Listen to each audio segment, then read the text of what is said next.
Let's start with the BSF rearing unit, the heart of the facility. This is where we produce millions of small larvae every day. Life usually starts with sex. In our case, mating takes place in the so-called love cage. We provide the flies with a water source for drinking, space for mating, and a place where the females lay their eggs, the so-called eggies.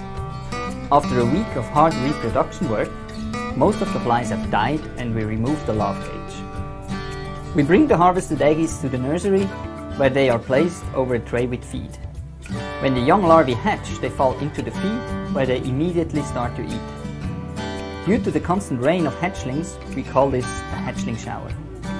After 5 days of feeding, the young larvae, the so-called limadol, are ready for the waste treatment. We need about 600 to 800,000 larvae for 1 ton of waste. We thus have to separate the larvae from the feed and count them. Of course, we only count a few grams and extrapolate the total number. The portioned young larvae are then ready to be used in the waste treatment units. A small fraction, let's say about 1% of our young larvae, will be needed to keep the colony running. They are fed a mixture of chicken feed and water for about 2.5 weeks, until they transform into pre-pupae and are ready to pupate.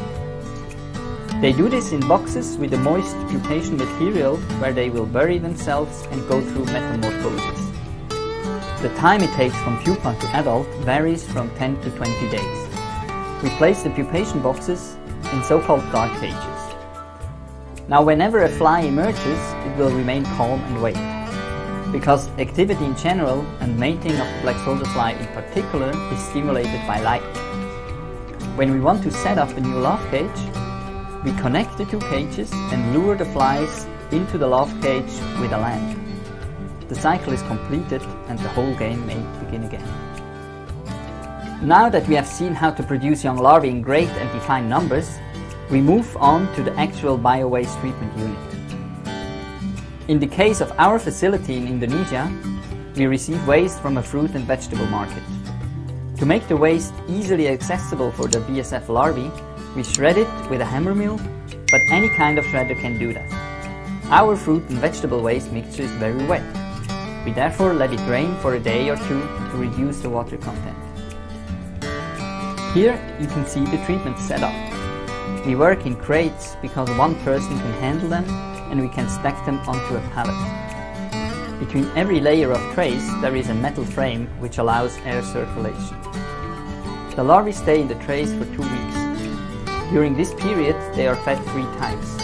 That means that every pallet treats about 500 kg of waste. Once the larvae have reached a good size, the whole pallet can be harvested. Because we have very wet substrate, we put the residue and the larvae on a screen where the liquid flows and the larvae crawl through. The larvae can then be strained from the liquid. The larvae are rinsed with water before being further processed. But what to do with the larvae now? This really depends on the local situation. If your customer is nearby, you might be able to directly feed the larvae to fish or chicken. If you want a product that is easier to store and transport, you have to think of methods to kill and dry the larvae. We are currently testing a pelletizing machine to produce easily marketable fish or chicken feed.